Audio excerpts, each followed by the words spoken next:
এই মুহূর্তে যে খবরের দিকে নজর রাখবো, আবারও যোগদান তৃণমূল কংগ্রেসে, ভাঙন বিরোধী শিবিরে বিধায়ক রিয়াত হোসেনের বড় সাফল্য।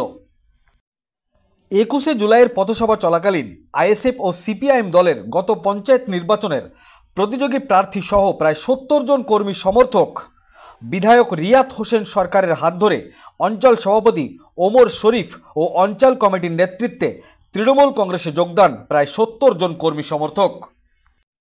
আজকের এই যোগদান কর্মসূচি ও পথসভা অনুষ্ঠিত হলো মুর্শিদাবাদ জেলার ভগবানগোলা 1 নম্বর ব্লকের বাহাদুরপুর মোড়ে। আজকের এই সভায় উপস্থিত ছিলেন ভগবানগোলার বিধায়ক জনাব রিয়াত হোসেন সরকার, সংখ্যালঘু সেলের সভাপতি আব্দুস সামাদ, শিক্ষা সেলের সভাপতি রবিউল ইসলাম, মুর্শিদাবাদ জেলা পরিষদের মেম্বার তথা লড়াকু নেতা আবু সাইম রিপন, এছাড়াও গ্রাম পঞ্চায়েতের মেম্বার প্রধান, সকল জনপ্রতিনিধিগণ আর বুথের প্রায় 1000 কর্মী সমর্থক উপস্থিত ছিলেন।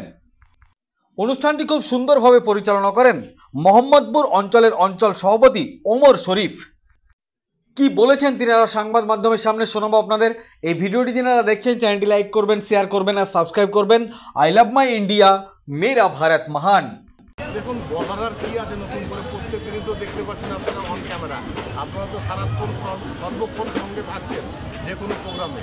এবং আজকেও দেখলেন এখানে যে আইএসএফ থেকে আবাসপুর মাঠপাড়া, আইএসএফ থেকে বদিউজ্জামান যে কন্টেস্ট করেছিল পঞ্চায়েতে, তার সঙ্গে 27 জন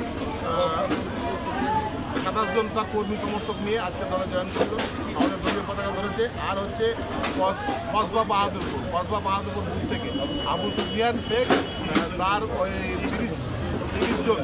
30টা পরিবার সহ আজকে সেও জয়েনিং করেছে, যে সে সিপিএমের কন্টেস্টিং মেম্বার ছিল।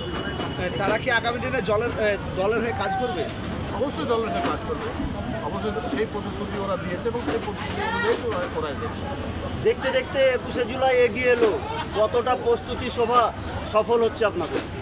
দেখুন, বারবার আপনাদের সামনে বলছি, প্রত্যেকটা সভাতেই বলছি যে 2025-এর এই 21শে জুলাই প্রিভিয়াস সমস্ত রেকর্ড ব্রেক করবে এবং 2025-এ তিল ঠাঁই পরিমাণ জায়গা থাকবে না কলকাতার রাজপথে। এনটিআর গোটা কলকাতা আপনি দেখবেন, ওটা এনটিআর কলকাতাতে আপনার ধর্মতলা থেকে 25 কিলোমিটার ব্যাসার্ধে আপনার তিল ঠাঁই পূর্ণ জায়গা থাকবে না।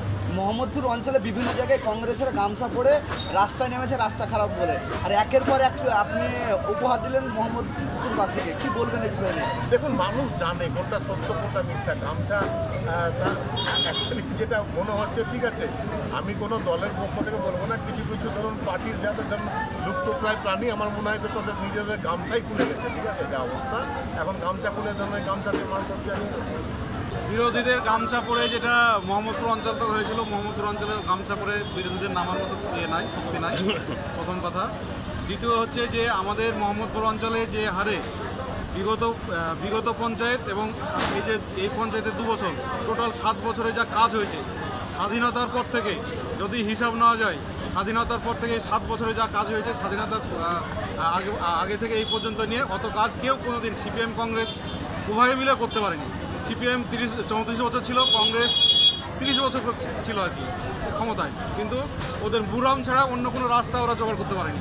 যত কংক্রিটের রাস্তা, পিচের রাস্তা যা হয়েছে এই তৃণমূল কংগ্রেসের জামানায় হয়েছে। আজকে কি জবাব দেবেন গামছা পরা যারা, ওদের কোনো অস্তিত্ব নাই, অস্তিত্বহীন, ওরা শূন্য, ওদেরকে মহাশূন্যে পাঠিয়ে দেবো। মমতা ব্যানার্জি বলেছে আমরা রকেটের একটা ব্যবস্থা করছি, তাকে আমরা এমন মহাশূন্যে পাঠাবো যে ফিরে আসার মতো আর ক্ষমতা থাকবে না। আপনার নাম? আমার নাম ওমর শরীফ।